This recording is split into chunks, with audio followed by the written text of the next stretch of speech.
Vous êtes au cœur de la mêlée sur Sud Radio et ce jusqu'à 20h avec toute l'équipe à la veille de ce crunch qui va être exceptionnel demain et ce sera en intégralité sur Sud Radio avec une prise d'antenne dès 18h jusqu'à minuit. Le match aura lieu de 21h à 23h mais nous serons là pour vous parler de rugby avec vous, amoureux de ce sport, de 18h à minuit. Salut Quentin Cabanis. Bonsoir Alexandre, bonsoir à tous. Ravi de vous retrouver pour ce week-end du tournoi des 6 nations, Alexandre. Ouais, t'es prêt pour ce crunch ? Bah écoute, je suis prêt, oui, bah écoute... tu le manges le crunch toi ? Oui, déjà, voilà, mais bon, ma ligne ne me remercie pas pour ça. Mais oui, je suis prêt. Après, c'est pas à moi d'être prêt, mais en tout cas, émotionnellement, on est là. Ah oui, et il va falloir être là émotionnellement, il va pas falloir flancher demain. Bonsoir Philippe Spanghero. Salut Alex, bonsoir à tous. Comment ça va ? Très bien.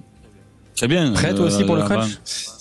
Ben forcément, c'est toujours un match très particulier. Puis on sait que les Anglais ont targeté ce match depuis le revers de Twickenham de l'année dernière, qui a fait très mal aux têtes anglaises. Ah, ça c'est clair, hein, ce 53-10 qui reste dans les têtes des Anglais. Bonsoir Antoine Mazer, bonsoir Clément Combe. Bonsoir. Et on est très heureux d'être avec vous ce soir parce qu'on va aborder plein de sujets avec nos invités, avec Didier Retière, l'ancien entraîneur adjoint de l'équipe de France et directeur technique national aussi durant les années 2010. Il est désormais directeur du développement sportif de l'ASM Clermont-Auvergne. Et puis nous serons aussi avec Nick Abendanon avec cette question: comment battre ces Anglais? Plein de choses à évoquer ce soir. Le crunch, un mot et beaucoup d'histoire. Et puis avant toute chose, on reviendra sur la composition de l'équipe de France. Est-ce la composition idéale pour affronter les Anglais? On se posera la question dans un instant. Mais d'abord, les informations, Quentin Cabanis, avec pas mal de choses aussi dans l'actualité rugby cette semaine, oui, notamment autour des Bleus. Exactement, autour de cette équipe de France. Et on va commencer avec quelque chose qui ne change pas. Une équipe qui gagne ne change pas. Et oui, après le succès du 15 de France le week-end dernier, Fabien Galtier a choisi de conserver le même 15 pour affronter l'Angleterre demain. Zéro changement. À noter tout de même que Charles Olivon était absent aujourd'hui à l'entraînement du capitaine. C'est Alexandre Roumat qui portait le numéro 7. Mais Charles Olivon devrait pouvoir tenir sa place d'après nos informations. En face, pas de sentiment pour Steve Borswick qui a choisi de garder Ford en 10 plutôt que de titulariser le héros du match contre l'Irlande, Marcus Smith, qui avait marqué, je vous le rappelle, le drop de la gagne en toute fin de rencontre face aux Irlandais pour les Anglais. Libéré cette semaine par le 15 de France, Posolo Tulagi va finalement bien jouer contre les Anglais, mais ce sera avec les U20 et ce sera ce soir, coup d'envoi à 21h. C'est désormais officiel, il y aura 4 matchs dans la tournée d'été du 15 de France. En plus des 2 prévus en Argentine, il y en aura un en Uruguay et un à San Mamés face à une sélection mondiale coachée par Ian Foster. Ce sera le 22 juin, ce sera en même temps que les demi-finales de Top 14, donc on devrait avoir le droit à une équipe de France extrêmement remaniée. Et puis il y a un joueur qui manque au rugby français et qui manque aussi à Bayonne, c'est Gaëtan Germain qui est blessé depuis plus d'1 an. Il a été opéré à 2 reprises suite à une rupture d'un ligament du genou. Il ne pourra pas reprendre le rugby dans les prochains mois. À 33 ans, l'arrière de l'aviron bayonnais va être suivi à Clairefontaine dans l'espoir de reprendre cet été pour pouvoir honorer sa dernière année de contrat la saison prochaine. Donc voilà, un petit peu de tristesse pour Gaëtan Germain et beaucoup de force qu'on lui envoie. Sia Colissi, lui, pourrait ne plus être le capitaine de l'Afrique du Sud. Celui qui a remporté 2 Coupes du Monde avec les Springboks pourrait ne plus avoir le brassard. C'est son sélectionneur Rassi Erasmus qui l'a souligné. Il pourrait perdre son statut de capitaine au profit d'un joueur évoluant du côté de l'Afrique du Sud. Et puis on finit avec de la Pro D2, une information qui pourrait arriver dans les prochains jours. C'est l'ailier néo-zélandais George Tisley qui pourrait connaître un 3e club cette saison après le Stade Toulousain et le SU Agen. Il devrait rejoindre Soyo Angoulême, actuel 14e de Pro D2.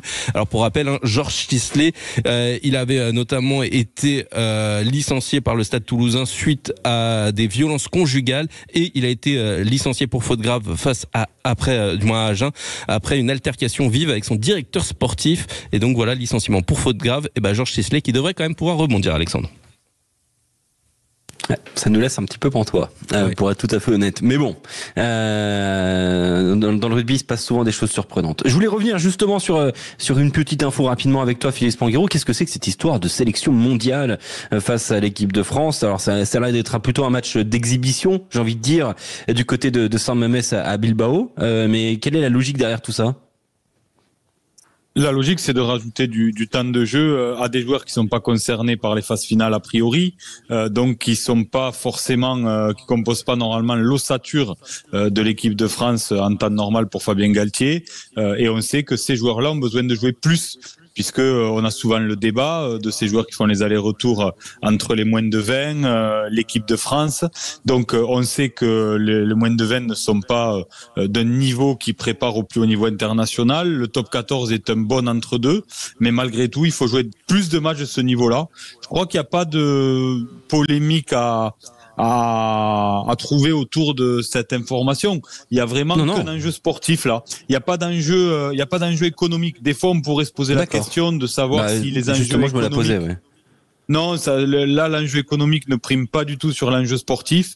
Je crois qu'on veut rajouter des matchs et que la volonté de la Fédé, et je trouve ça très intéressant, au-delà de la sélection mondiale, c'est de se servir de cette fenêtre de juin pour aller aussi avec une équipe de France développement, renforcer le niveau sportif d'équipes qui sont en train d'émerger.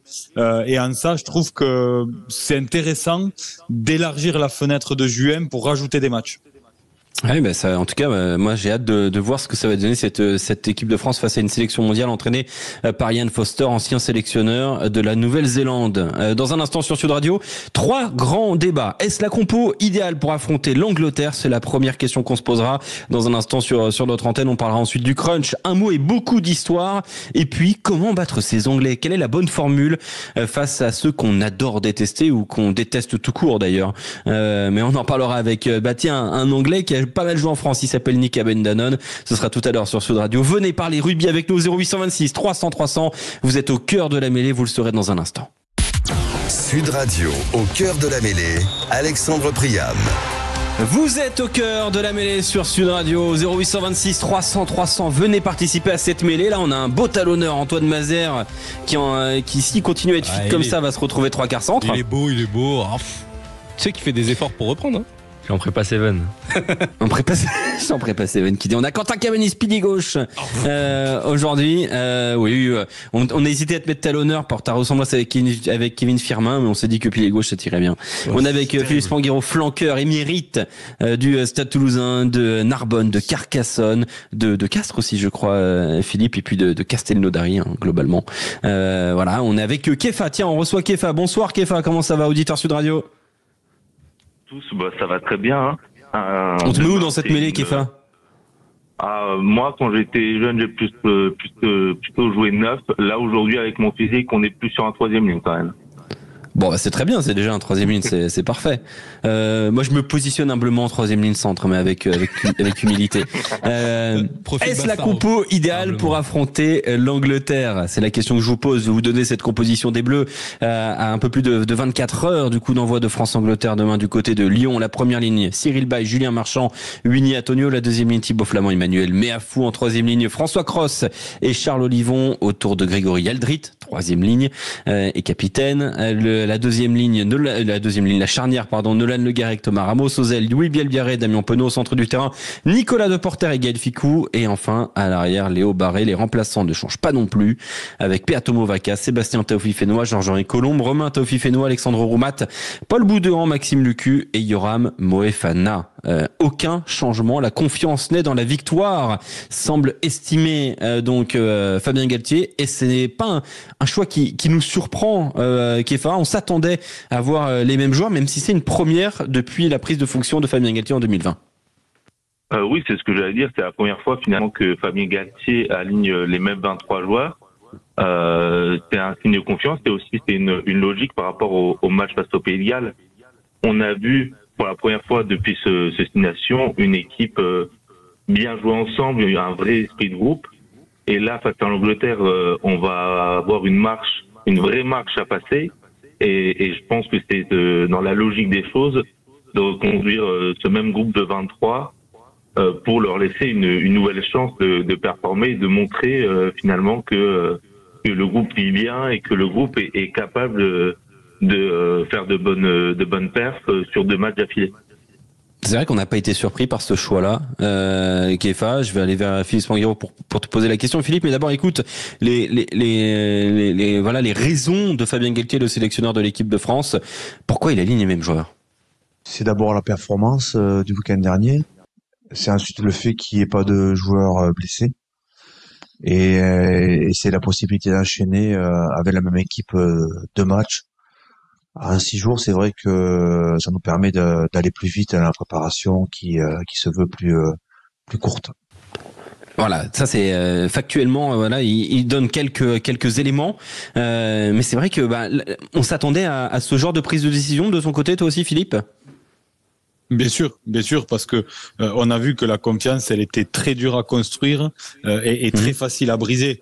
On a vu que ce quart de finale de Coupe du Monde avait brisé complètement la dynamique de confiance de ce groupe, qu'on avait couru derrière sur les 3 premiers matchs du tournoi et qu'on a vu des choses très rassurantes de ce point de vue-là sur ce match contre le Pays de Galles. Donc, comme le disait Fabien, sans blessure, il n'y avait aucune raison de ne pas reconduire les 15. C'est la continuité.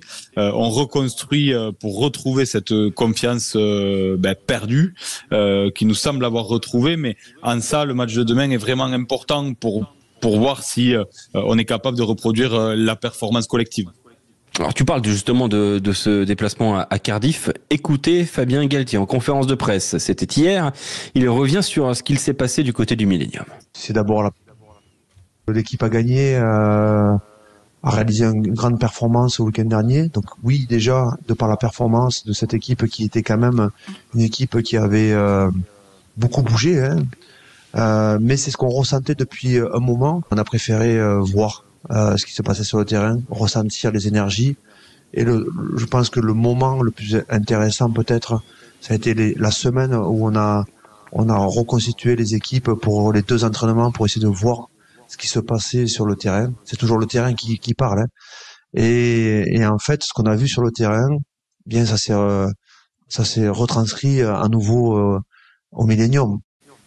Et ça fait beaucoup, ça provoquait beaucoup de plaisir à Fabien Galtier, on l'écoute. Si on parle de kiff, si je me permets pas d'employer ce mot, mais je le reprends, ça serait la semaine passée. Comment on a réussi à remobiliser en fait notre équipe collectivement, parce que tout le monde s'est battu. Même les joueurs qui n'ont pas été repositionnés, ils n'ont pas lâché le morceau. C'est l'émulation. Le kiff, c'est quand les joueurs créent l'émulation entre eux. Quand les joueurs veulent tous porter ce maillot, aller le chercher, et que nous, quand on en trouve les portes parce qu'on sent qu'on a besoin d'énergie, on voit que ça répond de suite. Et c'est vrai qu'en ça a été une réussite. Kefa, est-ce que tu... Philippe d'abord, puis Kefa. Philippe, on sent beaucoup de plaisir Kefa, quand même. On sent beaucoup de plaisir, mais surtout, je sais pas si je suis le seul, mais ce changement de ton et de braquet dans la communication de Fabien Galtier, c'est très net. C'est très net. Je tenais à le remercier parce que ça fait du bien, parce que on en venait à être frustré, agacé, malheureux pour cette équipe de France, et au-delà du résultat de la semaine dernière à Cardiff, on sent beaucoup plus de sincérité dans la communication, beaucoup moins de détours, les mots sont plus simples, le ton est plus simple. Enfin voilà, j'ai l'impression que vraiment, j'espère qu'on verra ça dans la durée, mais il y a une prise de conscience de Fabien sur la crispation qu'il pouvait générer par sa communication, et je voulais le souligner parce que depuis la semaine avant le match contre le Pays de Galles, je trouve que c'est vraiment flagrant. Ouais, et d'ailleurs, tiens, on parlera demain de ce changement de ton, parce que je vous le rappelle, on est là de 18h à minuit demain sur Sud Radio. On aura 2h50 d'avant-match, ce qui est hallucinant et ce qui est magnifique et ce qui est somptueux pour nous, Sud Radio, la radio du rugby. Et on va se régaler demain à revenir sur ce qui s'est passé, on va se faire aussi un peu de mal sur ce qui s'est passé depuis la Coupe du Monde. Et c'est vrai que entre le ton de cette conférence de presse d'hier, Clément Combes, sans tout dévoiler ce qu'on abordera demain, et celle qui était post-Coupe du Monde de Fabien Galtier, il y a un monde. Hein. Ah bah ça n'a rien à voir. Juste un petit point technique, par exemple sur les sons quand on prépare l'émission, on essaye de les découper pour les raccourcir pour que ça soit le plus clair et concis possible. Fabien Galtier sur sa conférence de presse d'après Coupe du Monde, c'est très facile à couper. Pourquoi ? Parce qu'en fait entre chaque mot, il prend 2 secondes de pause. Parce qu'il y a cette espèce de volonté de contrôle absolu sur ces mots, sur ces paroles, dans cet exercice de communication qui était assez extraordinaire, où en fait il convoque l'ensemble des médias à une conférence de presse après la défaite. Et au final, comme l'a très bien dit Philippe, le choix des mots est beaucoup plus simple, la manière de communiquer est beaucoup plus fluide. Il y a eu un changement entre la Coupe du Monde et le début du tournoi, et il y a eu un changement depuis le début du tournoi jusqu'à cette conférence de presse hier. Donc il y a moins de condescendance aussi, j'ai l'impression. Oui. On le ressent ça en tout cas. Et puis on a l'impression que Fabien Galtier, il écoute Sud Radio, il parle vrai. Puis il parle le vrai désormais. Bon. Et voilà, et il parle vrai et ça se sent. Kefa, est-ce que tu as ressenti le plaisir qu'a eu Fabien Galtier la semaine dernière là dans son expression? Qu'est-ce que tu notes? Ah non, mais je suis 100% d'accord avec ce qu'a dit Philippe. Moi, le cas le plus qui montre le plus le nouveau discours de Fabien Galtier, je veux dire le discours plus franc, c'est quand il parle de Cameron Wauquiez. Souvent, il aimait bien passer à droite, à gauche, éviter un peu la question. Là, il l'a dit clairement, joueur qui a besoin de se régénérer, fatigué, qui sont usés. Il a bien expliqué qui prenait. Kefa, tu me lances parfaitement. Tu me lances parfaitement la séquence. Écoute, c'était pas prévu qu'on l'écoute ce soir. On le gardait au chaud pour demain. Mais bon, nos auditeurs sont les rois sur Sud Radio. On écoute Fabien Galtier qui parle de Cameron Wauquiez et aussi d'Esteban Abadi. C'était hier en conférence de presse. Concernant Cameron, on a senti qu'il avait besoin de se reposer et il a besoin de se régénérer. Et donc, entre un joueur qu'on sent usé, fatigué, qui a besoin de se régénérer, et un joueur qui est en pleine ascension, un peu de confiance et qui est frais, on préfère prendre un joueur frais. C'est Esteban Abadi. Esteban Abadi qu'on a gardé avec nous parce que il montre à chaque entraînement beaucoup de disponibilité, beaucoup de fraîcheur. C'est un joueur en pleine croissance et c'est un joueur qui va compter pour le mandat qu'on a lancé en vue de cette Coupe du Monde en Australie. C'est un joueur qui va compter. Cameron, lui, a besoin de se régénérer. Pour le reste, il n'y a pas de polémique. Aucune. Voilà, donc Esteban Abadi n'est pas dans les 23, mais il fait partie quand même du groupe France qui va du côté de Lyon. Il est 24e, effectivement. Est-ce que, par exemple, l'absence de Wauquiez totale du groupe est la seule surprise de cette composition, Kefa? Sur l'absence du groupe, oui. Après Wauquiez, je suis pas très surpris parce qu'on l'avait déjà pas vu dans le groupe le week-end dernier. Je m'attendais pas trop avec la bonne perte face au Pays de Galles à le voir revenir dans le groupe sur ce week-end-là. Donc finalement, c'est une surprise sans en être une. Est-ce qu'il y en a vraiment une surprise? Est-ce qu'il y en a vraiment aucune pour toi, Philippe? Si on se réfère au week-end dernier, très simplement, il n'y a aucune surprise.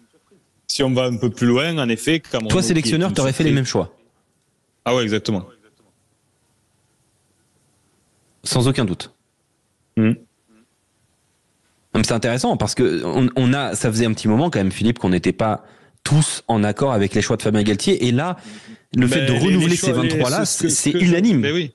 Ce que je remettais en question, moi, depuis le début du tournoi, il l'a fait contre le Pays de Galles. Je disais depuis après le match contre l'Irlande qu'il fallait remettre Marchand. Julien Marchand est un joueur très important et sur le terrain et dans sa dimension psychologique. On était en manque de leadership, en perte de repères dans cette équipe sur ses premiers matchs. L'impact de Julien Marchand est très important, sans faire du tout offense à Movaca sportivement. Son impact en mêlée fermée, sa qualité en touche aussi. On a vu qu'on était mieux en conquête. C'est pas du cas Julien Marchand, mais on a quand même réglé largement la conquête contre le Pays de Galles. Et dès la fin du match contre l'Irlande, j'ai dit que Lucu n'y arrivait pas et qu'il fallait tester le Garec qui avait fait une rentrée qui méritait de le voir démarrer. Et à part ça, il y avait le sujet sur le début de tournoi à l'aile avec le choix de Moefana mais qui a été réglé assez vite.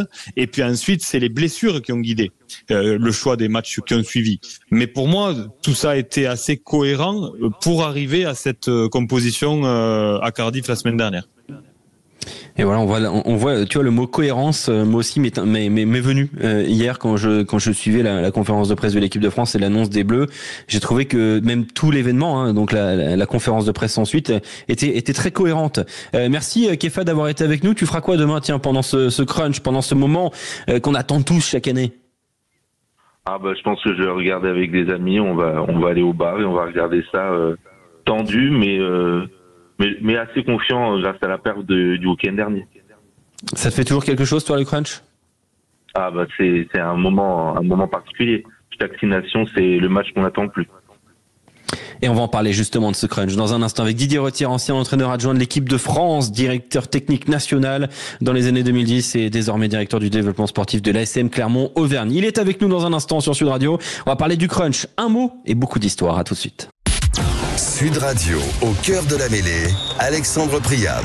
Vous êtes au cœur de la mêlée sur Sud Radio, la radio du rugby. On est avec Philippe Spanghero. Très heureux d'être avec Philippe, notre homme de direct, 3e ligne de formation, économiste émérite du monde du rugby. On est avec Quentin Cavanis, avec Antoine Mazer, Clément Combe, et on est avec Didier Retière. Bonsoir Didier, bienvenue sur Sud Radio. Bonsoir à vous. Bonsoir. Ancien entraîneur adjoint de l'équipe de France, directeur technique national, désormais directeur du développement sportif de l'ASM Clermont-Auvergne. Et on va parler du crunch, Didier. Ça tombe bien, vous connaissez quand même pas mal le sujet. Accessoirement, papa de grand joueur de rugby quand même. Ah oui, bah ça, oui, de plusieurs. Quand même, depuis, Oui. Tu dis ça à Alexandre, il peut que valider. Ah bah oui, moi je ne fais que valider effectivement de super joueurs de rugby. Et bon Didier, le crunch, un mot, beaucoup d'histoire. C'est vrai que c'est une des plus grandes rivalités du monde du rugby. Est-ce que c'est toujours un sommet ? Est-ce que ça l'a toujours été à vos yeux, Didier ? Évidemment, ce sont des matchs très importants et c'est un sommet du rugby, mais aussi un peu un sommet, je dirais, de la culture du rugby, même si parfois c'est pas toujours des grands matchs de rugby, la rivalité elle est là et elle est entretenue depuis des années et des années. C'est vrai que cette rivalité-là, toi Philippe, qui a grandi aussi dans une très grande famille de rugby, le crunch, t'en entends parler depuis quel âge, Philippe ? Depuis la naissance, puisque c'est vrai que j'ai pas mal vécu dans le rugby d'antan, autour des repas de famille, que ce soit juste entre nous ou quand on recevait des amis du rugby qui refaisaient les matchs. J'ai eu beaucoup de chance d'ailleurs parce que je me suis rendu compte très tôt de la chance que j'avais de partager ces moments-là. Et donc je les ai savourés. Mais c'est vrai que mais les France-Angleterre ont toujours eu une saveur particulière de ce que j'en ai entendu et de la façon dont moi je les ai vécus petits. Je me revois les samedis après-midi regarder les matchs du tournoi, surtout à une époque, moi j'ai 38 ans, et quand j'étais petit, c'était vraiment exceptionnel de les battre. La rivalité était exacerbée. Je me souviens dans les années 90, quand on les bat pour le match de la 3e place de la Coupe du Monde 95, je crois qu'on les avait pas battus depuis 10 ans. C'est ça. Donc tout ça s'est rééquilibré. Mais c'est vrai que dans cette rivalité qu'on a culturelle avec les Anglais, le fait en plus de pas les battre souvent, ça nous amenait à les aimer encore moins, quoi. Au-delà de leur bouffe dégueulasse. C'est vrai que c'est un côté très négatif, effectivement. En termes de gastronomie, on sait qui gagne, ça c'est clair. L'année dernière aussi, on a su qui a gagné, on a vu qui a gagné du côté de Twickenham. Revivez un de ces moments qui ont marqué l'histoire de Sud Radio et du rugby français. On est dans la nuit de Twickenham et Penaud va récidiver après une magnifique attaque classique. 7 essais à Twickenham, Daniel. Vous avez entendu les collègues, François Trio vous a annoncé 7 essais. C'est un massacre, honnêtement. C'est une humiliation sans nom. Le dernier essai, il est à montrer dans la tradition des vieilles images, à toutes les écoles de rugby, ce qu'on appelle une attaque classique. On a l'impression que sur cette action-là, il y avait les frères Boniface, il y avait Jean Mazot, il y avait Codorniou, il y avait Philippe Sella, il y avait mon père, enfin, il y avait le tien, sans aucun doute, François. Et tu vois, dans une construction typiquement française, à la fois magnifique, de pureté technique, de secteur offensif. Voilà, superbe. C'était quasiment hier, c'était il y a un an désormais, cette victoire 53-10 à Twickenham, Didier Retière. C'est vrai que on a tous des souvenirs de ces crunchs, et c'est vrai que l'année dernière a marqué quand même les esprits avec cette victoire record 53-10. Oui, c'était incroyable. Je crois qu'on a c'était souvenu tellement rare de les battre, c'était de cette façon-là. Enfin, c'est un moment, je pense, inoubliable pour tous les Français qui étaient à Twickenham. Parce qu'on a connu des retours de Twickenham parfois un peu lourds et difficiles. Et là, c'est formidable. Et donc, je pense que les Anglais demain vont certainement l'avoir encore en tête et auront certainement à cœur d'un peu de prendre leur revanche. C'est vrai qu'on s'attend pas du tout au même genre de match demain du côté de Lyon, Philippe. Les dynamiques n'ont plus rien à voir. C'est vrai que cette équipe anglaise qu'on est allé affronter il y a un an, elle était en perdition, sans aucune certitude. Et puis, il y a cette Coupe du Monde sur des choses très simples où ils se retrouvent jusqu'en demi-finale avec ce match qui se joue à Rennes contre les Sudaf. Et là, surtout, ce qui marque, c'est ce retour en forme de tous ces leaders anglais qu'on pensait en bout de course et qui remet en perspective, et c'est intéressant que Didier éventuellement nous en parle, mais voilà, les Sud-Africains aussi se sont appuyés sur une ossature de joueurs qui était âgée. Et les Anglais, quand on voit comment cette Coupe du Monde a remis en selle ces grands leaders et à quel niveau ils sont aujourd'hui, c'est clair que ce qui nous attend demain n'a certainement rien à voir avec ce qu'on a connu l'année dernière. Didier. Ouais, non, complètement d'accord. Que l'Angleterre, après, je pense, en jeu à pire et aussi dans l'organisation de leur équipe, en fait, su revenir en fait sur leur basique, sur leur ADN, leur culture, un jeu structuré, dur en défense, fort sur les conquêtes. Et voilà, et donc ils se sont ressoulés là-dedans et on sait que évidemment en produisant ce jeu-là, ils sont les plus jolis à regarder. En tout cas, ils sont toujours très très durs à manipuler, et très très durs à dominer. Donc ouais, un gros choc demain. Un sacré choc. Effectivement, en termes de marketing, tiens, parlons un petit peu de chiffres, Philippe. On parle de grands sommets dans le rugby mondial. Il y a déjà eu 110 confrontations entre la France et l'Angleterre. Ce crunch, ce mot à part, déjà, un match à part. Est-ce que c'est aussi le cas en termes de marketing? Est-ce que par exemple, quand on a des hospitalités à vendre dans les stades, des places à vendre dans les stades, on rappelle que demain ce n'est pas au Stade de France mais à Lyon. Est-ce que c'est un match à part, même qu'on peut même classifier à côté de l'Irlande, qui est aussi un autre sommet mais sportif? Ah oui, mais l'Irlande, c'est beaucoup plus récent. Moi, quand j'ai commencé ce métier de relations publiques dans le rugby en 2008, tu savais que quand c'était l'année où tu recevais les Anglais, il fallait cocher la case de ce tournoi-là parce que tu faisais carton plein. Et peu importait la dynamique sportive de l'un ou de l'autre, ça reste un match à part. Didier a dû le vivre, moi je l'ai vécu par mes copains sur le business des billets de match où tout le monde essayait d'avoir des places. Enfin, ça a toujours été un match à part pour ça. Et là, c'est encore exacerbé. En plus, comme tu l'as dit, ça va pas se jouer à Paris, mais à Lyon, qui a plus de 10 000 places de moins que le Stade de France. Et là, c'est vrai que la Fédé a été dépassée. Ça a été la folie. Je crois qu'il y a eu plus de 200 000 demandes de billets pour ce match. Ils ont dit qu'ils auraient pu remplir plus de 3 fois le match le Stade de Lyon, ce qui est quand même ouais, c'est hallucinant. ça, c'est plus de 200 000 demandes de billets. Ouais, donc c'est hallucinant. Alors, c'est dû bien sûr au fait que cette équipe de France, elle est particulièrement séduisante, mais c'est vrai que ça, il est inclassable ce rendez-vous annuel entre la France et l'Angleterre, et même si c'est une affiche du tournoi à destination, il est en marge de tout le reste. C'est un match à part, c'est un match en marge. Ton plus beau souvenir du crunch, Didier, puisque voilà, il y en a eu quand même quelques-uns, notamment à la tête des Bleus, plus ou moins proche des joueurs, mais quand même il y a eu des grands souvenirs, Didier. Moi, mon crunch qui m'a le plus marqué, c'est le quart de finale de Coupe du Monde en 2011. Où on en a deux, on a la finale, le Grand Chelem en 2010 et le quart de finale de Coupe du Monde où là on n'était pas forcément favori et l'équipe a su mettre le meilleur et a fait entre autres une première mi-temps incroyable et voilà des matchs qui ont beaucoup compté, surtout qui ont servi à vraiment aussi forger le groupe et c'est toujours des moments assez particuliers où l'équipe doit vraiment être un peu au-dessus et pour pouvoir prendre l'avantage. Est-ce que par exemple on peut imaginer, Didier, que demain Fabien Galtier, les derniers mots avant de s'échauffer ou les derniers mots avant de jouer, même si on sait qu'il laisse souvent la parole aux joueurs, bien évidemment, est-ce que il peut mettre en garde aussi sur l'aspect hors rugby, c'est-à-dire les tensions qu'il peut y avoir entre ces deux sélections, les petits gestes, les fautes d'indiscipline, les coups. Est-ce qu'il y a une mise en garde à faire sur ce genre de rencontre? Évidemment, les Anglais ont cette culture du haut niveau. Ils sont toujours un peu à la limite. On le voit bien avec Farrell, par exemple, qui est assez coutumier du fait d'avoir cette attitude un peu de défi qui des fois peut friser l'arrogance.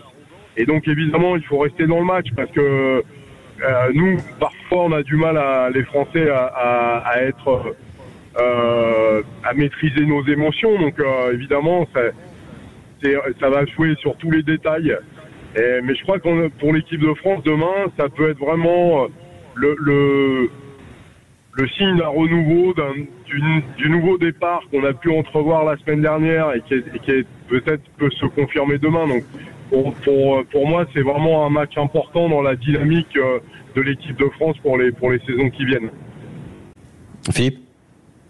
Ah oui, non, mais je partage complètement le discours de Didier. C'est vrai que on l'a dit, on avait besoin de ce vent de fraîcheur. On l'a trouvé quelque part avec ce match de Le Garec, avec la rentrée de Porter, avec la rentrée après du coaching et le match de Colombe. Enfin, on a des joueurs vraiment qu'on attendait, mais à fou, qu'on a mis du temps à voir et qu'on a vu. Donc ce mix avec ces joueurs qui ont vécu cette Coupe du Monde et ces joueurs qui arrivent vierge un peu de ce traumatisme, il est important dans la construction de la dynamique de ce qui nous attend sur cette nouvelle période de 4 ans.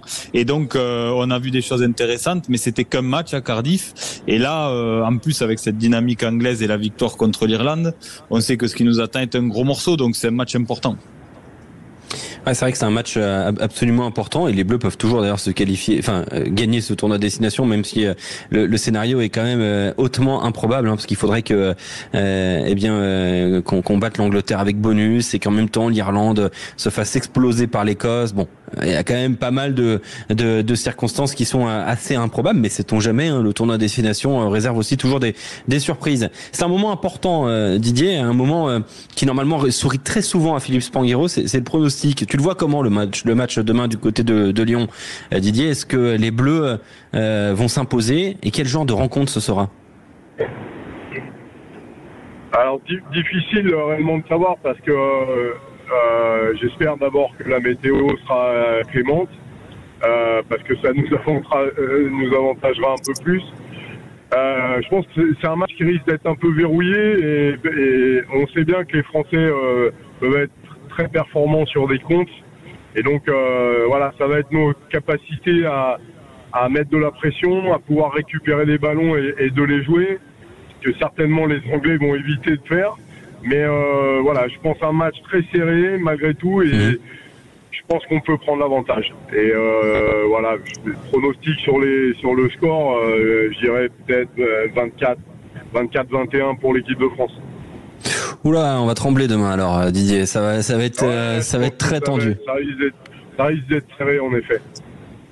Merci beaucoup d'avoir été avec nous, Didier Retière. Toujours un grand plaisir de vous avoir sur Sud Radio. Est-ce qu'on a le temps d'une dernière question ou pas, Alex? Allez, vas-y, Philippe.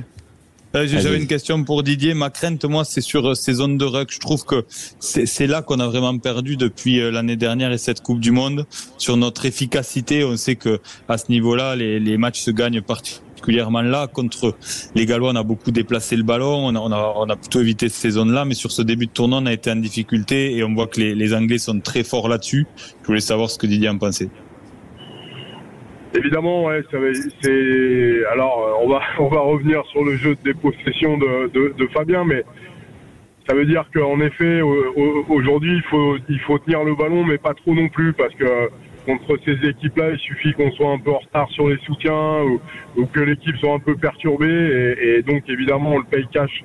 Donc voilà, ça veut dire de l'ambition dans le jeu, mais pas non plus de jouer tout, quoi. Donc cet équilibre. Alors il faudra voir si les jeunes qui sont là, qui commencent à être expérimentés malgré tout en top 14, mais il va falloir être à niveau en effet de la défense anglaise et de leur capacité à gratter les ballons. Ouais.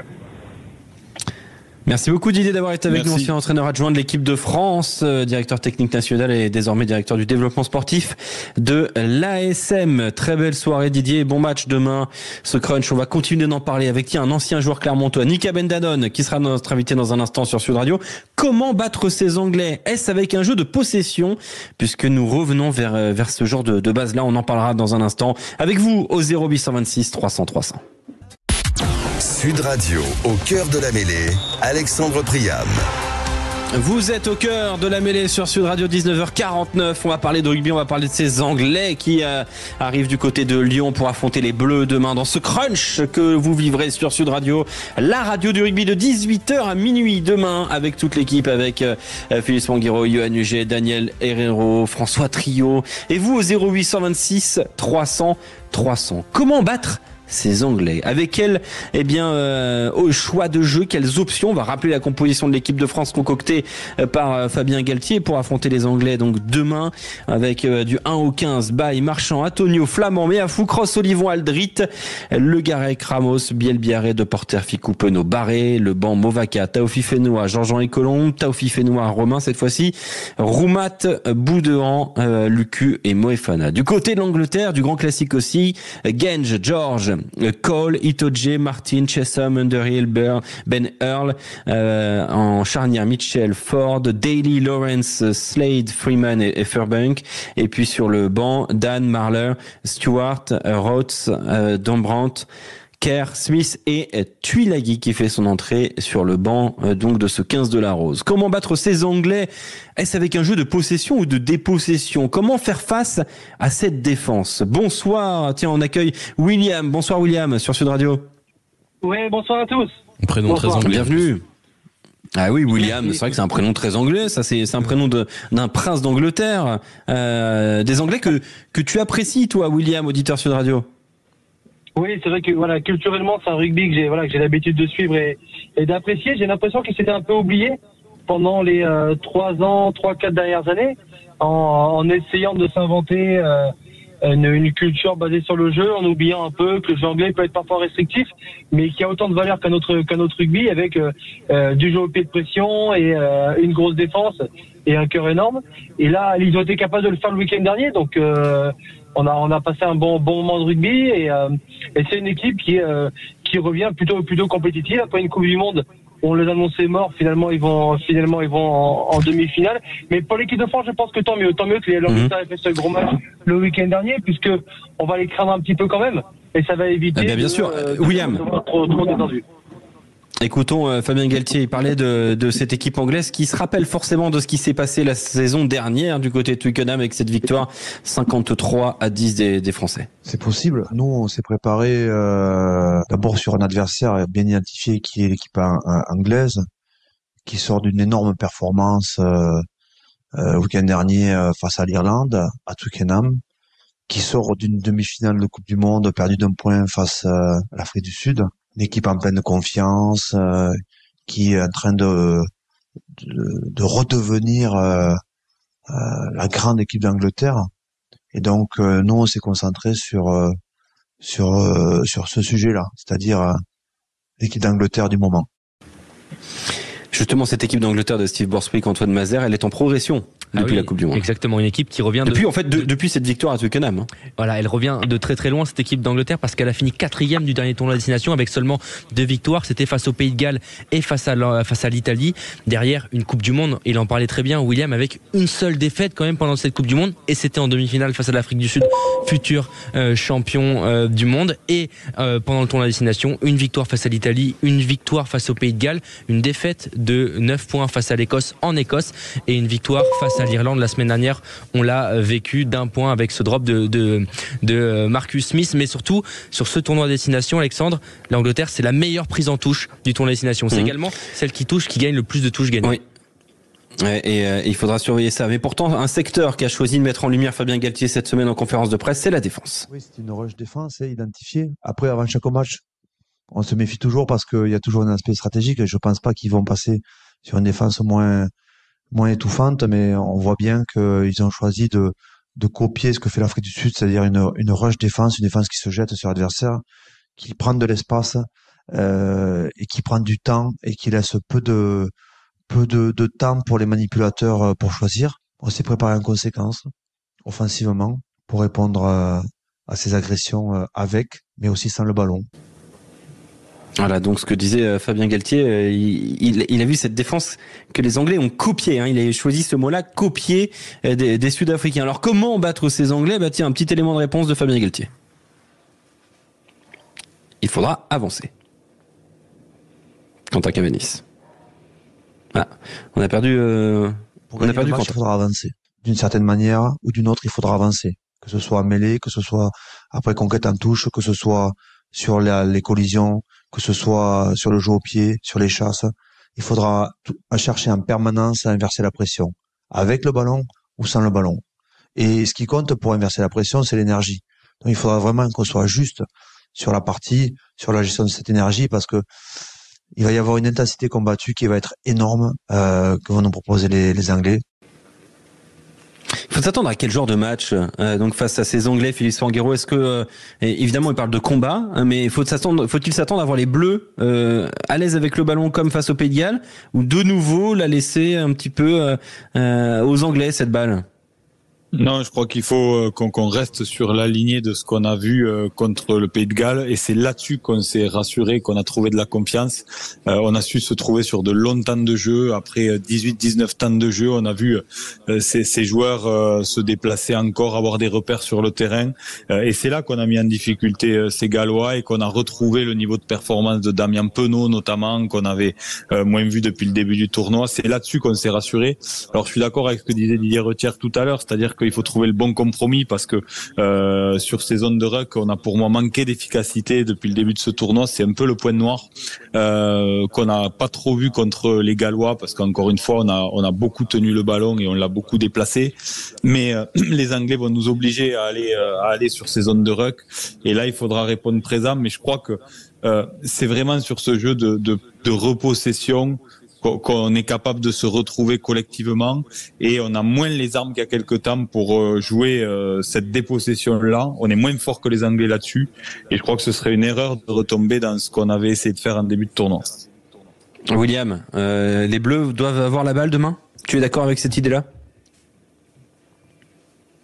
William, notre éditeur sur radio.